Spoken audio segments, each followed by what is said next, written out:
Welcome to the Black Entrepreneur Experience podcast, inside the business, buzz, and brilliance of Black entrepreneurs. Here is your host, Dr. Frances Richards.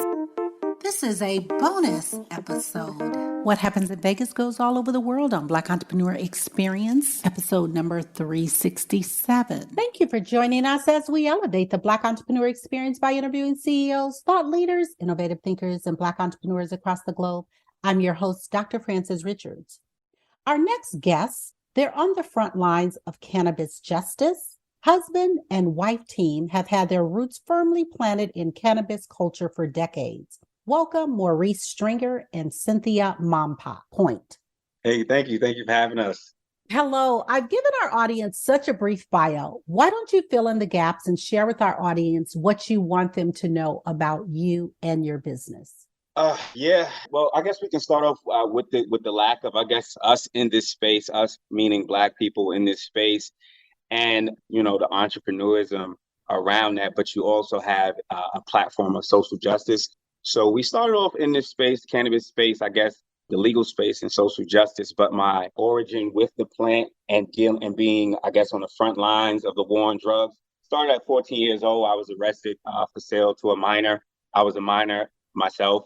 And I was charged with an adult felony along with attempted robbery at 14 years old. And that was my introduction to the war on drugs. That was the whole world was, the fervor of the children being predators was echoed from, the highest platform of the land. So, just being in this space, the legal space after, a couple legacy cannabis arrests, streaming from 1994 to 2015. I had sailed to an undercover cop in 2015. In Massachusetts, and also had about $60,000 worth of concentrates in Ohio. I was arrested for that. And, just transitioning to the legal space, being a voice for those who weren't as privileged as myself and my wife, us both going through this together, her dealing with, a child soldier and all the trauma that comes with that, all of having to operate in the underworld, which I did, the violence and everything, the criminality and stuff. And then just to transition into the legal aspect, in 2015, I was looking at, mandatory 10 years in Ohio if I lost. So, I you got to be undefeated in these cases. I was in that case in Ohio. And yeah, that's my introduction. My wife can talk about her justice involvement, in the school. She's been working in the school systems and underprivileged areas and such. So yeah, my trajectory into the cannabis entrepreneurial space is slightly different. As Maur shared, my background is in education, doing a lot of justice work for our communities that are underserved, our children who have been impacted by not only the disparities in our education system, but also the school to prison pipeline. And then coming into the entrepreneurial and later on in adult life on stages, and realizing that was the experience that Maur had growing up and the different trajectories we've had in our upbringing and how that brought us together behind a brand now where we can not only share our background to empower our community, but also build a legacy for our family. In addition to the education work, I did policy work in the state of Massachusetts during Obama's administration, and then moved on to doing policy work on an independent level in the cannabis space, really looking at the different ways that our systems that are rolling out the cannabis industry, opening up markets, the ways that they can actually effectuate equity. It's a term and a phrase that's touted a lot across all industries. It doesn't matter where you're looking at, whether it's housing, real estate, education. We constantly are having this conversation about the gap between the Black community and the rest of the world or our white counterparts. And so with the cannabis industry, the legal side of it being new, there's such a great opportunity to actually effectuate equity. And what I brought to the space was a program called the PIES program, which stands for Pairing, Incubating, Excelling, and Seed. And it's a program designed to put responsibility on not just our government systems, but also the industry itself to ensure that we see equitable participation on the legal side, especially when we consider the data when it was prohibited and when we had enforcement, the data really showing that our Black men represented upwards of 50, depending on the market, to 75% of the marijuana arrests. So that's a brief, if you will, background and intro into who we are, how we got here, and what we're looking to. And also just on the business aspect, this is the first full spectrum cannabis energy shop on the East Coast. So innovation, when you enter into these spaces, you want to come with brilliance. You want to come with excellence. You want to come with something they haven't seen before. And that's what we did. And also a category that we're opening up and that we're pioneering in is the cannabis supplement category. So this is, everybody's doing the gummies and the brownies, the sugary stuff. We're over 40, my wife and I, and we don't want sugary stuff without cannabis. How about we start having cannabis in a medicinal way or in an athletic way? Like myself, I'm a lifetime athlete, so same thing with my wife. We're both athletes, and we like to stay active. So look for us for some innovative industry first in this space. And I think it's important to be aggressive and first and innovative in your thinking. And in so many ways to be aggressive. It's not just a physical way. You can be aggressive in your thinking and you're wanting to add some value to the industry and to the world. You want to offer something that hasn't been seen before. So that's what we did with this product. We didn't come in just, as Black faces, quote unquote. And if you do have that opportunity, you better max it out. Get some individuals to help you to maximize that opportunity. It's not going to all come from that company that gave you an opportunity. You're going to have to get some professionals that you hire yourself to help you maximize that opportunity and really do something unique and special. How did you meet? We met in the church. We met in the church, Super Bowl Sunday, 2003. 2003, but we had met before then. But that's when we started dating. Yeah. So, and interestingly enough, the reason why we met is because Maur has always been a lyricist, if you will. So he performed a lot, and I was teaching, and I saw him, and I said, "Wow, my students would really be inspired by him because of his background." I knew he had a rough upbringing, if I could use the term rough, and it's only, I guess I would say, in my comparison to my upbringing, but more relatable to my students is basically. So to see a Black man who was, and we were in our young 20s, so to see a Black man who was still in the culture, very relevant, but yet, was doing something and moving forward in life and can really offer some inspiration to my students who at the time were like 8, 9 years old. And often many of them did not have male figures in their life. So, I reached out to him. I said, "Hey, would you mind hanging out with some of my students?" And he was like, "Yeah, sure. I love kids. I love mentoring kids." And so it started that way. But then she was fine, and I didn't have no money. So I had skill and I had, what I had to offer. I was at a blue collar little job, I guess, whatever, working for the county. But just seeing how she was with the children and patience and stuff like that, I knew I needed that type of stuff in my life. And yeah, she was teaching in Bankhead, and those children were wild, and they came up from that type of upbringing. What do you mean by they were wild? My children were not wild. Well, I don't feel like my upbringing was rough. I feel like you've asked us a question we haven't answered before. I don't feel like my upbringing was rough. I was adventurous. I got into a lot of stuff. I got arrested a lot of times, and got into violence, local things, local gangs and such. But it was an adventure. I was a warrior, a young kid. I think life is everything, and a lot of people. People with money and opportunity have it rough. A lot of people have it rough. Puppy love is real to a puppy. So, I grew up in, I was on the front lines of the war on drugs, flat out. My charges, what I was being arrested for, my friends were getting arrested, 12, 13, 14 years old, doing 5, 10 years, getting crazy numbers. But you've seen that I was helping out in the jails in Georgia with the children. You see that with the children in the jail today. They're still being charged as adults. There's still 30, 40 something years for these children. So I think it's something that we have to deal with in America. The school to prison pipeline, my wife mentioned, but yeah, that's how we met. In Atlanta. That was the other place. So Maur's from Long Island, New York, Freeport, New York, and I'm from Massachusetts, and we met in Atlanta. Talk about your product. How did you bring it to market? Oh, nice. So yeah, my longtime friend of mine, who I've been knowing since I was 12 years old, Ricardo, rest of my brother. I call him my brother because that's what we have. We have that allegiance where we came from. We came from a club of wrestlers, Freeport Wrestling. So he's been creating products in the supplement industry for over 20 years.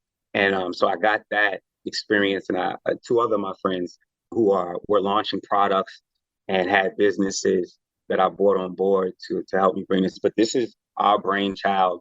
He bought the base formula and the things that I like, because I live a different lifestyle, a holistic lifestyle, plant-based lifestyle. So we got the plant-based amino acids, no sugars, no artificial flavors and coloring, the things that I feel are important to me in a product, 2 milligrams of plant-based sugar, monk fruit. We have vitamin B3, B6, B12, which is very important in the American diet. A lot of us are deficient in that. And it creates issues, symptoms of depression, So I wanted to, a neurotropic, if you're familiar with the movie Limitless, they have this product called NZT, and it's this miracle drug that makes you smarter. And I like that. I wanted a smart energy shot. I wanted something to boost your brain and your body, because there's several different avenues of energy to the body. So we did that, and we have some incredible products to come. So is it your formula or did you white label it? Oh, no, it's ours. It's ours 100%. We own it 100%. SOPs and everything. We have dozens of SOPs for different products that we're going to be bringing to market. We created a way where we can create the products for the most part outside of the lab, and then bring them to a product manufacturer to finish what we can finish there or put it together with the cannabis. So that's another thing, a little nugget out there for you guys to make yourself independent in this space and be able to be in multiple states. But I definitely don't see anything wrong with white labeling. It's about the contract and what does the paperwork look like. You want freedom if you're going to white label. I plan to do some white labeling. I want to do some white labeling with some pre-rolls and stuff that I have that I want to put together. But yes, I don't see anything wrong with white labeling. I would tell people who are white labeling, watch out, because you want to see what competing products are on the shelf. You don't want to do a competing product. I don't want to do a product that are 10 other products like that out there, because then you're going to just use me for a blackface, because you're going to get what you need out of it. And I'm going to get a product that doesn't sell and it doesn't create a need in the industry. They're not going to miss me if something happens. So when you white label, you want to use something that they want to bring to market that's not on market potentially, and that you have, something with it. Unless you have, I've been smoking a long time pothead, so I have my special way that I twist, and these special cigars and pre-rolls that I want to bring to market with some concentrates, and can't tell you too much, but I won't grow it. I'll be using somebody else's material, so that's considered white labeling. I had a question around when you did your introduction. There's a lot of things that I still want to unpack. And someone is listening, and you talked about more regarding the prison to pipeline, how you were looking at 10 years, how you have gotten into this space, which is by design to keep us out of the space. So I want to start with, how did you get off the sentence? How did that work out legally? I got real spiritual. I got real spiritual because it could have went anywhere. Pebblebrook, Ohio is extremely racist. I think it's like 1% Black people. If they have that. They did it. So in America, you have 72 hours to be charged, 3 days. They kept me 5 days and didn't charge me. I had to get my lawyer to threaten them to let me out.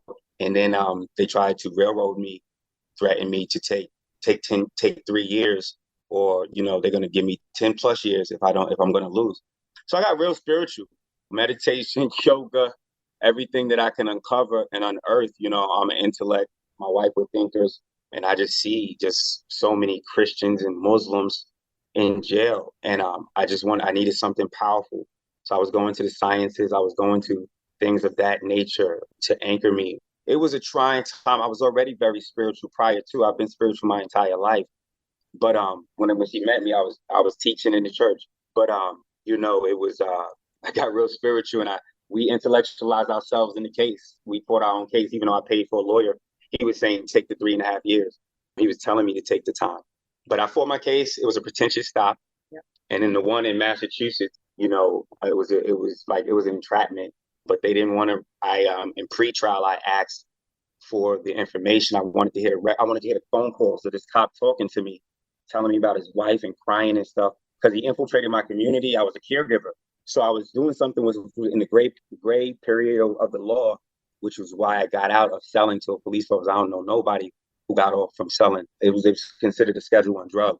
So I got out of that. We wrote our own case. We got real smart. In terms of becoming lawyers and stuff. And I used the legal aid in that case in Massachusetts. And we were able to beat that, get that thrown out. But yeah, Talk about marriage and marijuana. Marriage and marijuana? You mean sanity? Yeah. I was just telling somebody the other day.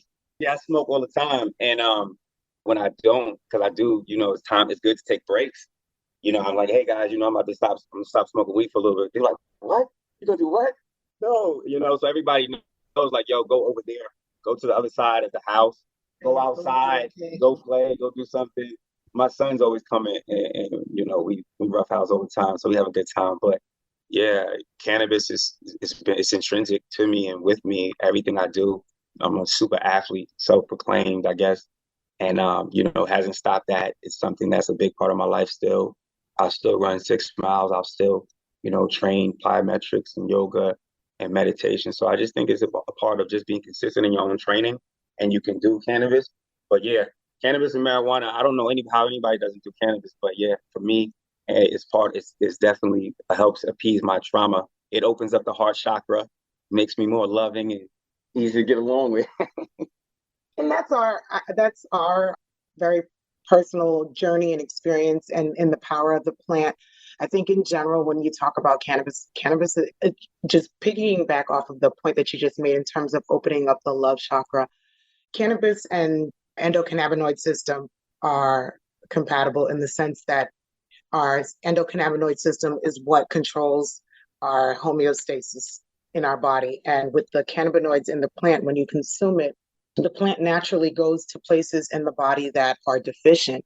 And so oftentimes in our society, we are dealing with things such as trauma that impacts the body in a lot of different ways and manifests itself in challenging our interactions with people. So you may be more angry, more irritable, more easily frustrated. However, when you consume the plant, it helps reset and bring back that homeostasis status. And so you find that people will say, yeah, I'm chill, I'm lax, I'm easier to get along with, it's the love plant and so forth. So the stereotypes that are associated with the plant are actually grounded in scientific evidence. And so in marriages in general, I think cannabis is something that can help bring people together, not just in that way, but also there are cannabis products that, for instance, with our product, I find when I consume it, I am a lot more social in terms of very loquacious, a lot more talkative than other times. And I think a lot of people will say that when they do consume cannabis, it relaxes them. I don't want to say necessarily lowers inhibitions, but it definitely, you're not as uptight. And I think in marriage situations, our society, there's so many outside external forces that put pressures on the relationship, and that can actually serve as an avenue, a vehicle to mitigate that and allow you to bond, form relationships, address issues, build together. And I think it's definitely done that for us. There are cannabis products that also support marriages in the intimacy capacity. Maur talks about. But you're missing the biggest thing in our lives. You use cannabis. She used cannabis in 2 home births. So that's part of the family structure. She asked about us. She used it in 2 home births instead of painkillers. Correct. So we have 4 children, and the first 2 were via C-section, and our last 2 were via home birth. And cannabis played a critical role because in our second to last, so in our first home birth, up until then I had never experienced contractions. My C-sections had been pre-scheduled, and so our doula had said, when the contractions hit, you're going to need this, and she provided us with the cream, and it was a cannabis infused cream. And when the first contraction came, I fell to the floor and I said, "Oh, what did I get myself into?" And I remembered the cream, and Maur massaged my body with the cream. And yep, shout out to Ishla. She has a cannabis product coming out too. She has a line coming out. She's gonna be rocking with us to get her product out. So yeah, she's coming soon. Cannabis plays such an amazing role in our lives, and we're excited to bring this product to market as our flagship product, but also to bring additional products that can be used in these ways, Absolutely. in so many ways to Absolutely. support It's the a brand family. it's a brand new industry. There's so many products to be put out here and so much to do in this space. It's the green frontier, a new frontier. Talk about raising capital to start your business. Oh, what I did was started my story. I told my story about one of my cannabis arrests specifically. It's called Massachusetts Jumping Jim Crow for Cannabis. It was actually in response to a public open forum question that I was trying to write out what I was going to say, and it ended up turning into a book. Got up capital, and we, just making myself known, telling my story. We started hitting up everybody. We like my wife and I, our experience was legalese. Her background is also real estate. Family's in real estate and interpreting real estate contracts. I did real estate investments. So we just created contracts, created situations, and hit up everybody. We hit up everybody. We went on meetings. So many no's. So many people told us no. So it wasn't a straightforward thing. It don't take capital to get in this space. I can definitely say that. I didn't pay anything to get in this space. What I did was I created value that I already accrued from I guess since 1994 of documented legacy arrests. These are felony arrests for sale or some type of involvement with the plant. I was guerrilla growing in 2008. I did so many things in terms of illegal stuff. I don't need to go into everything in terms of plants, dealing with the plants. So just writing my story, my wife got us into the economic empowerment program, which also created value for us. There was equity programs like New York.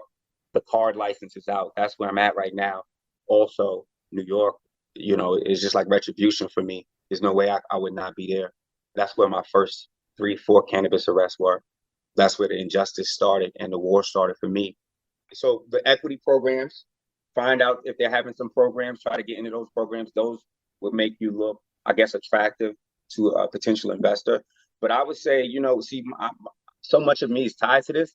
So much of my heart and passion is tied to this. So it's easy for me to the value that I create in this space. It's easy for me to, and like my wife said, I orate, I do poetry, everything. I would say create value, find an investor who has money, but doesn't have a face, doesn't have the passion for the plant. Some people don't even smoke. So they need to be attached to a pothead to even know the culture, to even know what to create, what we would want. Yeah, so that's how I got up my capital, hustling my value. And that's what I'm still doing, hustling my value, creating value, because you can create a product and people still not going to buy it because it's not a product of value. So everything is what value can you add to the space? And when you do that and you put and plus my tenacity, we actually got arrest threats from the CCC, the Cannabis Control Commission in Massachusetts, for our activism, for our talking about what we saw was going on and that was wrong. That garnished arrest threats, that garnished us a lot of attention. And companies, and at the same time, we were hitting up companies, hitting up major MSOs, multi-state operators, local guys. A local guy in Massachusetts ended up picking us up, and we ended up working with them. And that's not the end all be all. When somebody gives you a deal, every step of the stage of the way is you have to be tenacious, and it's not a game on any level. So even after getting into these contracts, the contract we created was so good, the company, they didn't want to honor it. So we just learned a lot in the process, and we out here, we outside. Yeah, and so I think you probably touched on so many elements to what it takes to raise capital or to get a product to market.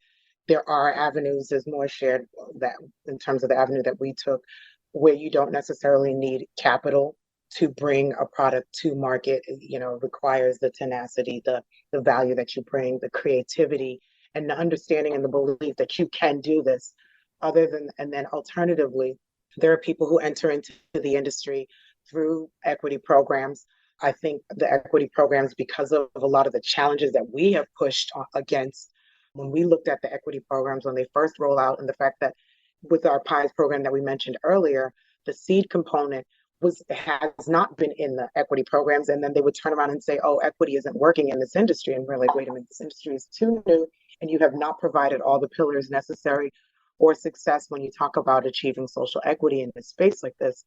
What we are starting to see are more of these markets, these industries as they open up, setting aside some funding that entrepreneurs will be able to tap into and bring their product, their brand, or perhaps even get a licensed operation in this space to market. Other than that, when it comes to raising capital, the challenges that we hear in other industries that you see when it comes to Black entrepreneurs seeking investors for their projects, if that's the route that they choose to take, those challenges exist in this space as well. Again, what the advice that we give any entrepreneur, regardless of the industry that we're in, is to focus on the value that you're bringing, be tenacious, and know that for every, despite the no's, there is a yes that's going to come. And as long as you're confident in that and keep pushing forward, you'll find your people who want to support and provide the capital and the guidance that you need to come to market.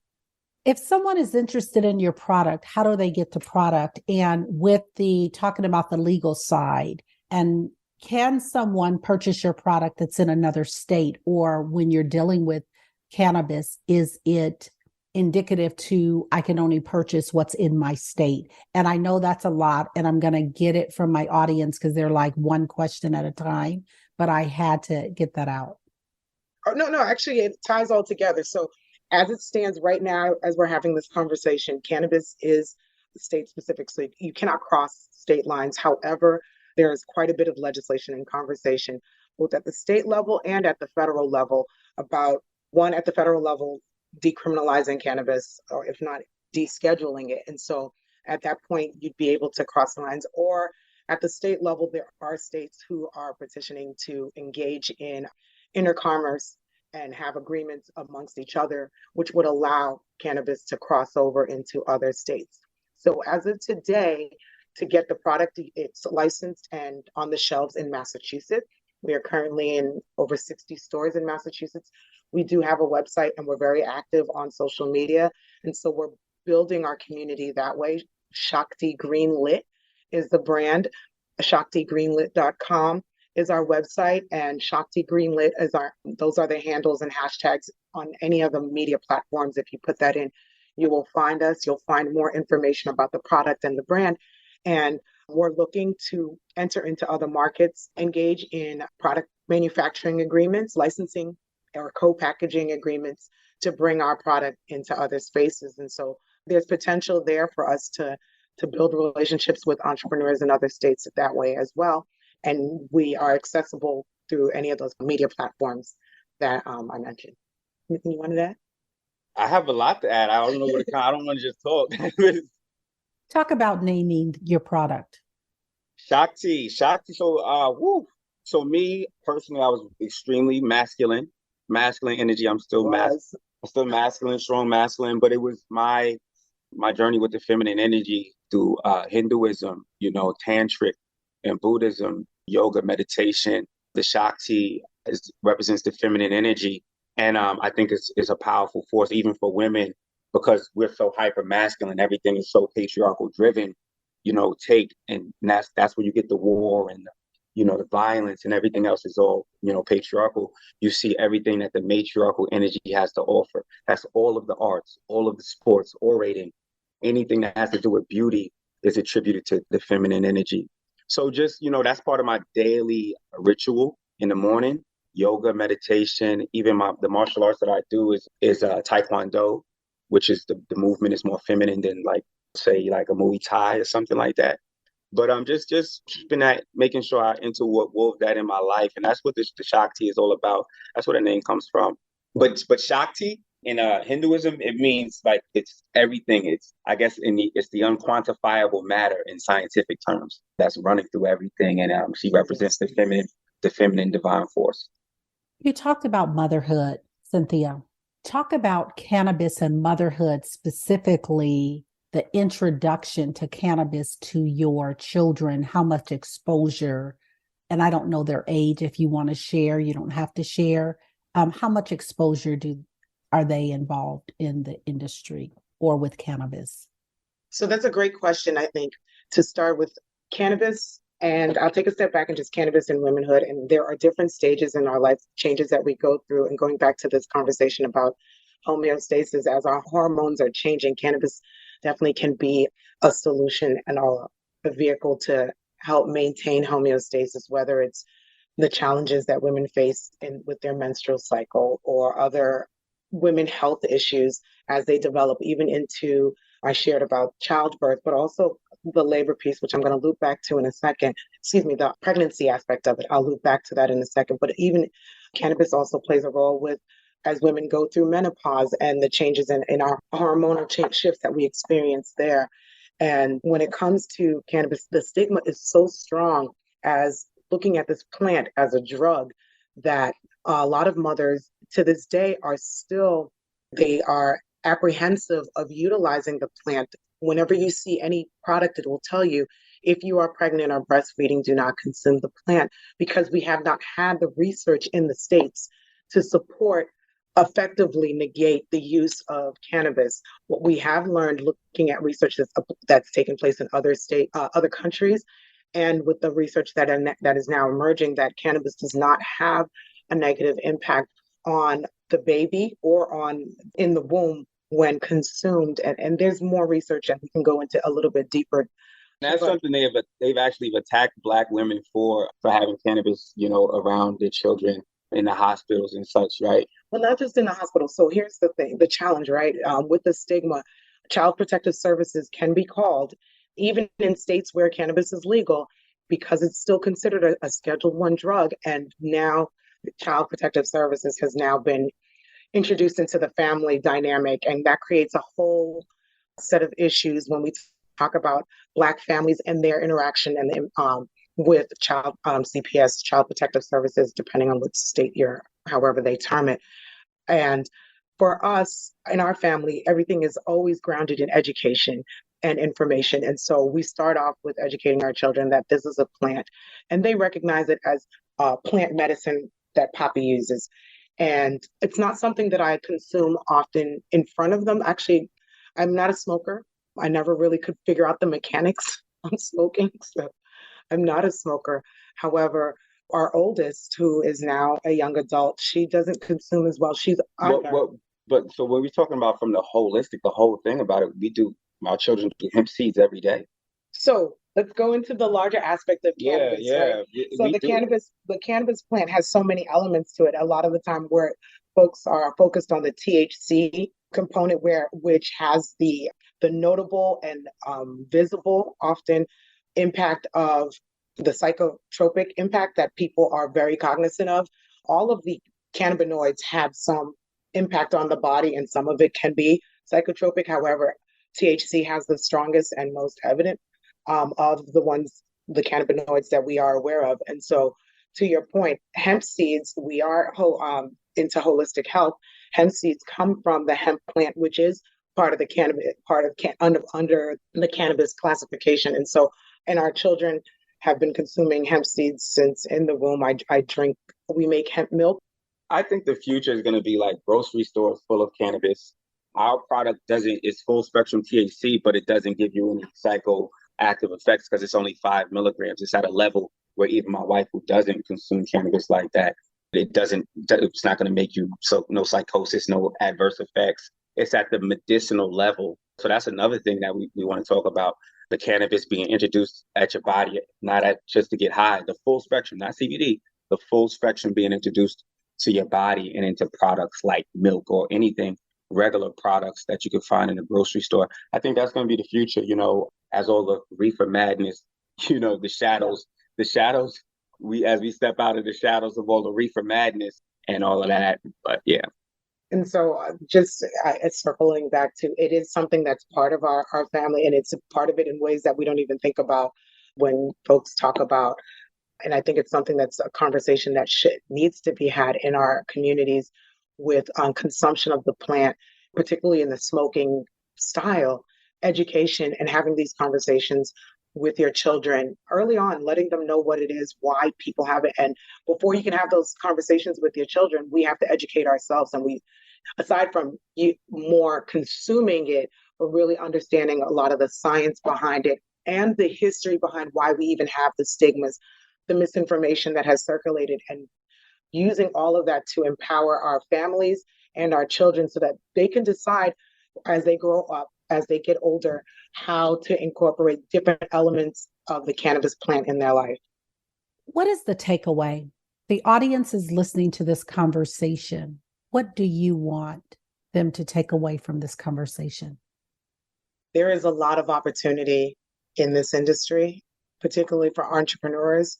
There's a lot of opportunity to enter into this space as who you are and what you're passionate about. There's opportunities to work with businesses that are already in this space. There's opportunity to support businesses. I think cannabis is something that Maur already started to allude to. The future, we'll see cannabis in so many forms. I use the word cannabinoid. The most common cannabinoids everyone hears all the time is THC, and now we hear a lot more of CBD, but there are a lot more coming online, and we'll start to see these cannabinoids in products. And there's opportunity from a business standpoint to engage in all of that. And then I would be remiss if I didn't say, join our Shakti Greenlit community, whether you are in the state of Massachusetts or close to Massachusetts or elsewhere in the country. Tap in and connect with us because you're going to see a lot more of what we're bringing, a lot more of our innovation, and we definitely want to expand our community across the country and the world, I guess you would say. Yeah. So one thing that when you asked me what I wanted to add, I guess my grandfather, he was in liquor prohibition. He built my house, the house that my mother's still living in to this day in 1960 off of liquor money. He didn't have no job. But you don't see a lot of Black people in this space, in the liquor space, selling liquor, doing anything else like that. But we were a major part of it. So says my aunt tells me we were a major part of it. She tells me that Black people used to supply the Italians, Al Capone. My grandfather actually had the same charge that Al Capone had, tax evasion. He was a military guy. He was in the military, came up from Florida, to Long Island and was hustling, ended up building a store on the end of the block that, that's what I wanted to talk about. Black people to be a part of this space, get in this space, maintain your space, and hold your space when you get in this space. Yeah, for past your breath, to create legacy, create foundations that will outlast your breath. So we're not, minorities in this space 100 years from now, or even less than that. That's a great point. Yes. And the new term in 2023 is, especially Black women, we're the new majority when it comes to entrepreneurship. So we just want to make sure that and I know when you were speaking about the minorities, that it's not a lot of us in the cannabis space. And as I mentioned, the podcast has been around for 6 years. We're entering in our 6th year. The only reason I've interviewed individuals in the space 6 years ago, and I want you to talk about the cannabis space 6 years ago and today, because I remember very prominent, it was a doctor and some other people in the space, and just the stigma. And they were talking about it's not all that it's cracked up to be in terms of what they had to endure getting in the space. And I know people that try to enter in different states, and the entrance point, the amount of money just to get in was beyond their means. So can you shed light on that? Yeah, first of all, there's so many different things going on. One, how many products does America sell where it's only, specific to a state, right? So we have that going on for ourselves, which is in a capitalistic model, it's not going to be sustainable for a long time. But, people get in for all types of reasons. I get in it because this is my lifestyle. It's whether it goes up or down, I'm going to be here, period. So it just depends on what's your motivation for getting in this space. Like, I risked my freedom for this. I was kidnapped, held at gunpoint, and robbed for cannabis when it was illegal, and there was no referees, and you just had to operate. So when I was in Ohio, I got arrested. I had a gun, I had cannabis on me. I had everything. So you need these certain elements to operate. And a lot of people don't come from that tenacity. I do. So, whether you want to be here now, I love the plant. I love this plant. Whether it wasn't $1 billion industry or not, I would be a part of it and just making a living.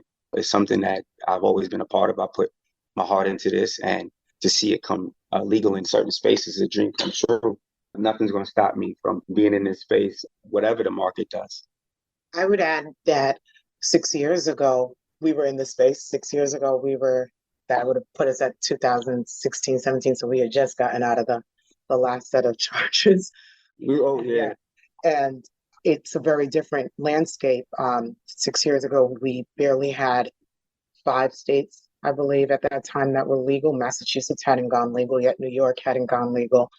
And here we are with these states, so many states on the East Coast now legal. And so it's opened up a lot more. And I think in the past, the perception of entering into cannabis was this idea of you had to have a dispensary, you had to have a cultivation facility, a huge production with millions and millions of dollars. And that's what it meant to enter into the cannabis industry, when in fact, there's so many other elements to it, everything from the decision makers to the policymakers, to the attorneys, to the digital content creators, to the advertisers, to the marketers, to the staff support. So entering into this space, and this goes back to when I say where you fit in, where your passions lie, opportunity is vast. And our presence, it's important that we bring our presence in with our skills and our talent, and we make the space for others who look like us, who have similar experience to us, but perhaps did not have the avenue, the network, the opportunity that some of us at the forefront are able to, as the industry continues to open up. I say market because there's going to be one large market, the United States market, as you said, but currently we just have a bunch of individual state silos, and entering into the space through any of those avenues is very important and a great opportunity, a different landscape. 6 years from now, to your point, I would like to see an industry where it doesn't matter what level of the industry you're looking at, it doesn't matter what angle of the industry you're looking at, we are well represented and represented as ourselves, not compromising, but being able to be our authentic selves in this space and setting a tone for other industries to follow suit. If you conducted this interview, what is the one question you would have asked yourself? I want you to ask the question and answer it. You ask great questions, Dr. Richards. Let's see. I'm trying to think of what would I ask you. I think you've shared quite a bit. You've covered so much of what we've done, where we've been, where we look to go in the future, and how folks can connect with us, why we're here, our passions. Well, since I've stumped you guys, I will ask you this last question before we go into the rapid round of fun. Talk about legacy. When it's all said and done, how do you want to be remembered? Oh, wow. Yeah. I'm writing. I just want to be able to finish the books I want to write. I got so many books that I've started, and I want to be remembered through the stuff that I've written. I think we all should leave something like that. I love the book, Who Moved My Cheese? It's a business book, Who Moved My Cheese? But it's really phenomenal. If you're not living in fear, you can leave a path for other people. Everybody has a path they took, and you don't know if you're going to get to where you want to get to, but you should write it down for your children, for whoever, add value, leave some value, maybe put something in a book, a coagulate of my experiences that could give somebody some inspiration, my children or something. I don't know. You cannot end that with I don't know. That's actually spot on in terms of when you talk about building a legacy. And I'm glad you brought up that book, because to build a legacy, it's not just establishing a foundation, but also creating that blueprint so that those who are looking to figure out, okay, so what am I supposed to do? Have something to build upon, and then have a pathway to follow, or perhaps if they choose to deviate, at least they understand and know what the impact that taking the path that you have established, the blueprint, what that led to, and what it created and it provided for them. And that ties into this message of, as we enter into the space, wanting to ensure that we are being our authentic selves so that others can enter and they can also come in and expand and ensure that there is a Black presence, not just the Black culture, but a Black presence throughout the industry. We've come to the part of our interview. It's called Rapid Round of Fun. I'm going to ask you a series of questions, and I'd like you to give me very quick answers. If there's something you desire not to answer, feel free to say pass. Are you ready for the Rapid Round of Fun? Ready. Okay, yes, ready. What is your comfort food? Oh, I love bread, but I try to stay away from carbs. I love cocoa bread. I make my own cocoa bread. Who's supposed to answer the question first? It doesn't matter, Okay. but I'm glad you did because okra came up in my head, and I'm like, that's not my comfort food, but that is what it's my favorite vegetable. I don't know why okra came up, but you said answer quickly, so that's what came up. The last movie you saw? Woman King. Woman King, yeah. We just saw Woman King. You relax doing what? Smoking. Playing with my children. Working out. Playing with the kids. Your favorite singer or rapper? Ooh, I love Aretha Franklin and Patti LaBelle. Thames is playing on my Oh, Tim's? You know what I mean? Thames is playing on my on my loop right now, and I was trying to think who else is on there. Yeah, so I'll go with Thames for my right dream now. is to meet Patti LaBelle, maybe have a perform at our spot, you know. Oh, you know what? Lauryn Hill, because she's always on all of my playlists. So Lauryn Hill. Your favorite dance song? My favorite dance song. Oh, I love reggae. There's a drill song. My boy Dexter Dabbs has Wi-Fi, which is like a slow dance song, slow reggae song, I guess. You know. My favorite dance song. You know what keeps coming to mind? So there's a gymnast who just came out. They just showed her clip. It's fantastic. And unfortunately, I do not remember her name, but she did it to Salt and Pepper and Push It. And I was like, yes, what an awesome. That is a classic. I need to add that That's song to my, my workout rotation music. And so that's the one that came to mind immediately. Your ideal car? Ooh, I love driving around, big cars, lift kits with, armored cars with secret compartments. When you say ideal, I want to design my own car. I want to design it. It would probably be sleek, fast, luxurious at the same time, but I would love to design it. Workout or hit the couch? Workout. Cynthia and Maur, thank you so much for joining us on Black Entrepreneur Experience Podcast. Before we let you go, share with our audience the best way for them to connect with you and to do business with you. And feel free to leave all your social media handles. So the best way is to reach out to us is via social media platforms. Shakti Greenlit. Shakti is spelled SHAKTIGREENLIT.